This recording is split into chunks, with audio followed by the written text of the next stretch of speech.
Thank you so much. What a beautiful audience you are, and thank you at home for watching. It's The Christian View, where we take today's hot topics, we weigh them against the Word of God, because God does have a view, and we have such a special guest co-host with us today. Not only is she absolutely beautiful, she authored the book Malibu Nanny, and yes, the Kardashian, you work with the Kardashians, but I just have to ask you the one real question that everybody at home and sitting here wants to know, Pam. Are those Kardashian gals as beautiful as they look, or are they airbrushed and photoshopped? They're really that beautiful. Nah. I hate to say it, but they really are that beautiful.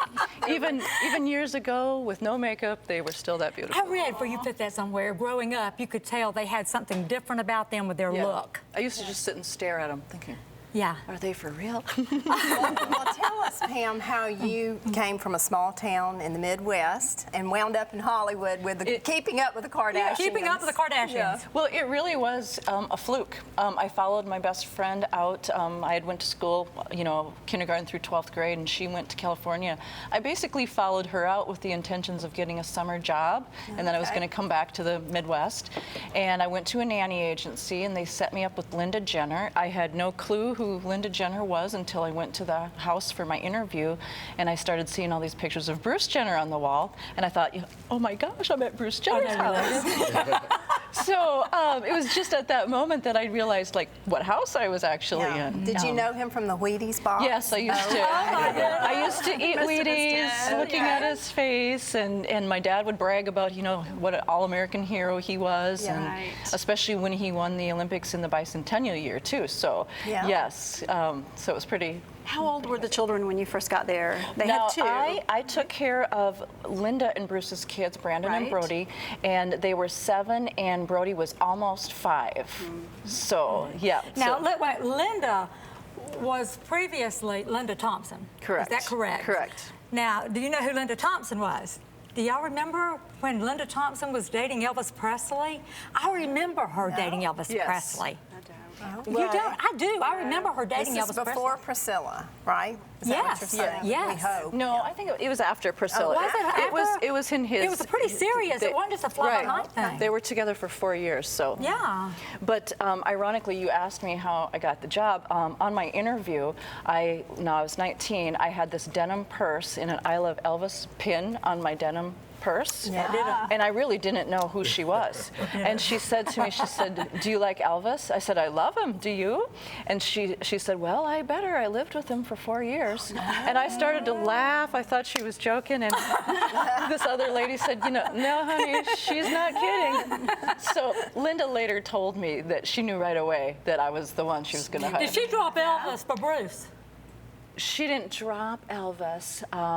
Well, I guess she kind of did, but she really, truly loved Elvis, but he had passed away already. Okay. Yeah. Wow. So being such a young nanny and starting with kids, can you think of some of the challenges or some of the things that the kids did that might be funny or humorous?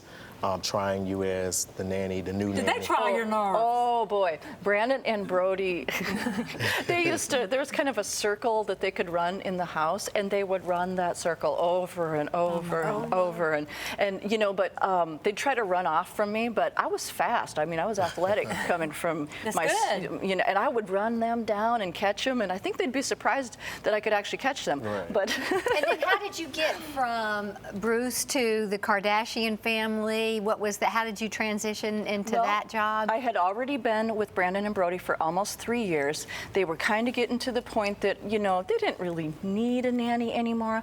And when Bruce had met Kris, she had 4 kids already. Kourtney, Kim, Khloe, and Robert, and they were 12, 10, 6, and 4. Whoa. Well, they need the nanny. You say that like with impact, like emphasis on that age. There was a lot more need there, so to speak. There was 8 children altogether? Well, there's actually 10 kids altogether. Oh my God. Oh, wow. Because Bruce had 2 from his first marriage, 2 from his second, which that would be Brandon and Brody.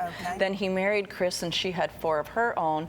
Then after I left, they had Kendall and Kylie, so 10 altogether. Oh my, you earned your keep. That's a house full. That's a house full. Let me ask you, do you feel like did it ever get to the point where you felt like you were spending more time with them than their own parents were spending with them? Sometimes, was it like that? yes, sometimes. Sometimes they were very busy with work and traveling, and those kids most definitely spent their time with. I think that would be hard. You know, being a celebrity's child, tell us a little bit about what they struggled with as kids. And it may have been just not having that special time with their parents. What do you think were some of the challenges that the kids faced, and how did you help to compensate? Well, you know, I know that they leaned pretty heavily on Nanny Pam. And I mean, Nanny Pam. That's what they all called me. That's what they all called me. I love it. So you know, I know that they missed their parents and stuff, Sure. but there would be so many nights that I would be talked into sleeping with Robert till he fell asleep, or sleeping with Sure. Khloe till she fell asleep, and you know, even those hard teenage conversations. You know, Wow. we spent a lot of time in the car. And I always tried to get every single one of them to talk about their day and tell me, and you know, because their parents didn't seem to have a whole lot of time, I tried to fill that void best I could. compensating for Yeah. it. Did you raise them, I mean, in a way that a nanny raises a child, the same way you were raised in your home? Oh, well, yes and no. I tried to instill values and responsibilities like I had to, but you know, they live a different Were they lifestyle. spoiled? Right. They were, but you know what? I will say this: they weren't naughty, That's good. and they That's weren't. good. They were not disrespectful. Right. That's big there. They were spoiled with money and Right. stuff and things, but to them, they didn't know any different because all of their friends had the same things. Sure, in that Stay area. with us. We're coming right back.